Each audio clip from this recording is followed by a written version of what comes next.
Hello, everybody. My name is Reverend Mauricio.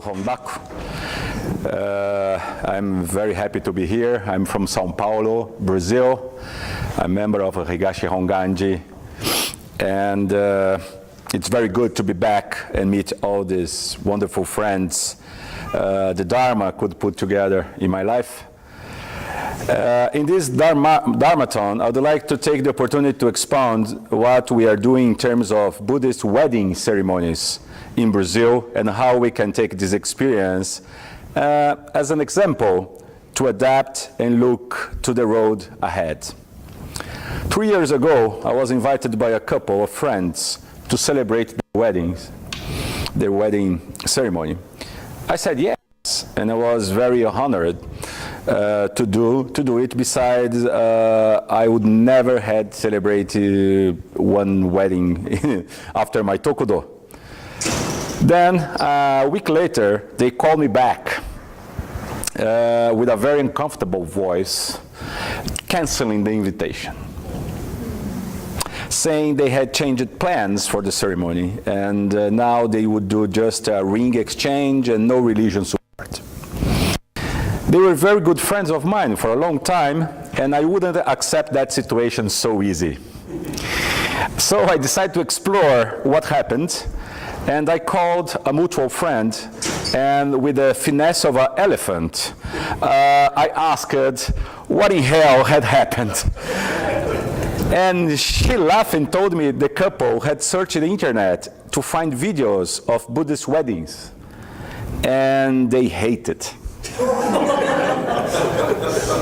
They watch it and think it was the most cold and boring ceremony they ever saw. Damn Google. I asked the link and watched the video, and I couldn't agree more. I saw a young couple sit in a separate chairs with a Shinshu minister in the middle of them. I understood that the man was the responsible for the omiyai arrangement, and he was the only person smiling in the room. For those who doesn't know, omiyai is a Japanese traditional custom in which a woman and a man are introduced to each other to consider the possibility of a marriage. Omiyai is sometimes mistranslated as an arranged marriage, but it can be described as a meeting opportunity with more serious considerations for the future as a process of courtship. And the ceremony was narrated by a master of ceremony, an MC, and the minister acted like a robot, executing what the master of ceremony dictates. At the end, he read a basic and standard message to the couple, and finito. That's all, folks. Please don't get me wrong. I love traditionalism. I think the roots of ceremony is really beautiful, but we need to adapt. And of course, that works for those used to that. But in Western society, we have the Christian ceremony as a standard. We can't be arrogant to the point to deny we are in the West and inserted in a different society with different demands and needs. The ceremony was really boring, with a lot of chanting, mechanical movements from the groom bride, and no emotion at all. Again, it seemed the matchmaker birthday, because he was the only one really enjoying the moment. Between you and me, I found out I knew that minister after that. I know him. I'm taking this to the extreme and making fun of a single video in the internet. But on the other hand, we can find beautiful videos of astonishing ceremonies there. But something in the deep was telling me to do something different. I will not give up. So I brought the fact to our missionary institute and explained the situation to the members and our rimban. Of course, that I brought some pictures of several other weddings from our brothers and sisters from Sotozen, where they were doing, because I'm a marketing man and competition is in my blood. And I had to provoke them, say, okay, the Zen guys, they are doing much better than us, so please, let's do something. And that day, of course, I left that meeting in charge of adjust our ceremony to modern times and be more aligned with the Western mindset of a wedding. But I was told that I should follow just one single rule. You needed to keep the Otani-ha protocol for chanting, ritual steps, and decoration. Of course, I accepted the challenge. First of all, I called that couple and asked them if they could be my guinea pig, and asked them to trust me, and I would put a very emotional and beautiful ceremony together for them. With certain resistance, I admit, they agreed. I knew they were in panic. So I called an important consultant to help me design the ceremony. She was very experienced after living with me for almost 30 years, my wife. I showed her the videos, and she said if it was her, she would run away from the temple, and she gave me several ideas on how to conduct the rituals to avoid that. Then I decided to sneak into some Catholic and Anglican wedding ceremonies in different churches.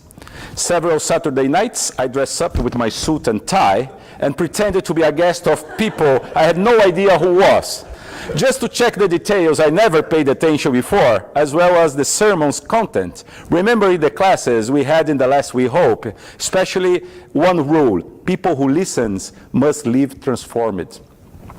After a month, I came up with a new script. First of all, I created a questionnaire to send out to the couple to know them better. Questions related about how they met, what they expect of a married life, if they want children, which are the religion of the parents and family, and so. Everything is in a document. Once I have the answers, I book a meeting with them to discuss it and understand better the logistics they are planning for that special day. Then I eliminated the master of ceremony. If something must be explained or said, it should be the minister, like the priest does. Nobody knows Buddhist symbols, so every step should be explained in terms of doctrine and symbolism, so bride, groom, and guests could connect to the meaning of the ceremony. When best man and bridesmaid enter, I ask them to offer incense and bow to Buddha. Tisarana, Ryobiako, and Juseige should be recited in Portuguese, and ministers should invite guests to repeat the words in Tisarana as a way to bring people to participate. Then I insert a sermon just after the Nembutsu to talk about the couple after the questionnaire, and conduct a personalized sermon. I connect the life of the couple with the Buddhist teachings and how to carry those teachings during a married life. Then I follow the protocol of rings and nenju exchanges. First, incense offering by the couple and flower offering, explaining everything to the guests, why and how it would happen. In the case of rings, nenju, and flowers, I start to give the option to have parents and friends, or even pets, to bring those objects to the altar. This way, more people could participate, and we could give opportunity not only to the bridesmaid and best man to be part. So grandparents, nephews, nieces, a couple of golden retrievers and a pit bull also become a part of this wonderful moment. It's true. Along with several moments, music could be inserted. And of course, I had to make some changes to the Sansan Kudo, the traditional toast or sips the bride and groom usually do. I'm doing that more flexible, just to have as an example, once the groom had a craft brewery, and he brewed a special ale exclusively to that moment. And the Sansan Kudo was done with craft beer. And I can tell you it was very good. Even I took a sip of it. We never corrupted the Otaniha protocol. It's all there. But now it is emotional and inclusive. And the results? Well, during 2017, we promote 80 wedding ceremonies, more than the last 5 years. And from those, some people are coming to the temple because they become interested in Buddhism because of the wedding ceremony. And now I'm being consulted by young Nikkei couples asking how the ceremony is and if they could make a Buddhist wedding. Without being our primary target, the wedding ceremonies become a Dharma gate to help people to find Buddha's word. Usually we think too much inside the box on how we could promote more the words of Buddha and invite people to know the temple.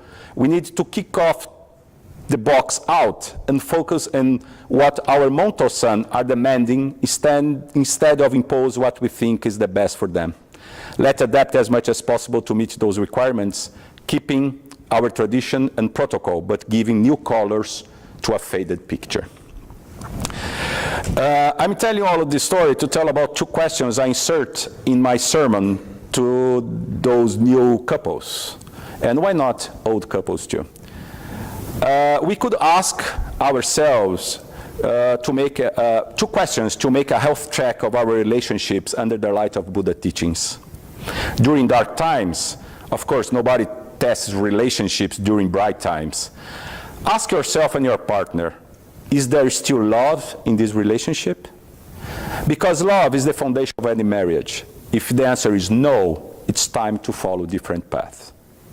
But if the answer is yes, you need to pass through another test and ask yourself and your partner, are we generating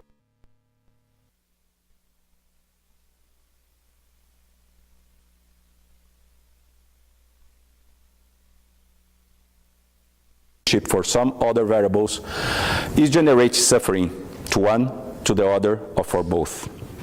As Buddhists, suffering is not optional.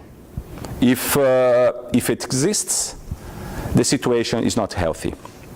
While we have a no and a yes, you can keep together. If some of you change it, it's time to rethink. Maybe death will not be the reason to tear us apart. We can always reborn. And this is the way a Buddhist should think the relationship. Well, like Saint Anthony is worshipped by Portuguese, Spanish, and Brazilian Catholic people as their wedding saint, maybe one day the Buddhist cosmology will add a new bodhisattva, Hondaku Bodhisattva, the bodhisattva of happy marriage. Thank you very much.